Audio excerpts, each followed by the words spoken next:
കരിക്കകം സ്വദേശിയായ ശിവപ്രിയയുടെ മരണത്തിൽ SAT ആശുപത്രിക്കെതിരെ ആരോപണം കടുപ്പിക്കുകയാണ് കുടുംബം. കൃത്യമായി ചികിത്സ ലഭിച്ചില്ലെന്നും നിലവിൽ നടക്കുന്ന അന്വേഷണത്തിൽ വിശ്വാസമില്ല എന്നും ശിവപ്രിയയുടെ ഭർത്താവ് പ്രതികരിച്ചു. ആലപ്പുഴ, കോട്ടയം ജില്ലാ ആശുപത്രികളിലെ ഡോക്ടർമാർ നേതൃത്വം നൽകുന്ന അന്വേഷണ സംഘം വിഷയത്തിൽ നാളെ റിപ്പോർട്ട് സമർപ്പിക്കും. ഇക്കഴിഞ്ഞ 9-ാം തീയതിയാണ് SAT ആശുപത്രിക്ക് മുന്നിൽ 1 മാസം പോലും പ്രായം തികയാത്ത കുഞ്ഞുമായി ഒരു കുടുംബം സമരം ചെയ്യുന്ന കാഴ്ച നമ്മൾ കണ്ടത്. കരിക്കകം സ്വദേശി ശിവപ്രിയയുടെ മരണം അത് ചികിത്സാ പിഴവ് മൂലമാണെന്നാണ് കുടുംബമെന്ന് ആരോപിച്ചത്. അതിനുശേഷം പ്രതിപക്ഷ പാർട്ടികൾ ആ സമരം ഏറ്റെടുക്കുന്നു. അങ്ങനെയാണ് ആരോഗ്യമന്ത്രി നിർദ്ദേശം നൽകിയ പ്രകാരം അന്വേഷണം നടക്കുന്നത്.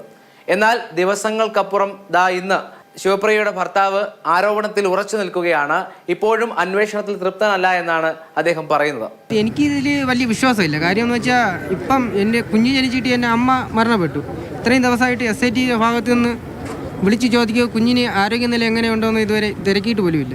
അപ്പോൾ എനിക്കിതിൽ വലിയ വിശ്വാസം പോരാ. പക്ഷേ നമുക്ക് നീതി കിട്ടണം. കഴിഞ്ഞ മാസം 22-ാം തീയതിയാണ് ശിവപ്രിയ ഇത്തരത്തിൽ പ്രസവത്തിനായി SAT ആശുപത്രിയിൽ എത്തുന്നത്. അവിടെ നിന്ന് അണുബാധയേറ്റ ശേഷം മരണമുണ്ടായി എന്നാണ് പറയുന്നത്. എന്നാൽ അത്തരത്തിൽ ഒരു രോഗലക്ഷണവും ഇല്ലാത്ത ഘട്ടത്തിലാണ് ഡിസ്ചാർജ് അനുവദിച്ചതെന്ന് ആശുപത്രി അധികൃതരും പറയുന്നുണ്ട്. എന്തായാലും അന്വേഷണത്തിന്റെ റിപ്പോർട്ട് നാളെ സമർപ്പിക്കാനിരിക്കുകയാണ്. അതിനുശേഷം എന്ത് നടപടിയിലേക്ക് പോകുമെന്ന് കുടുംബം തീരുമാനിക്കും. Rahul G Nath, Mathrubhumi news, Thiruvananthapuram.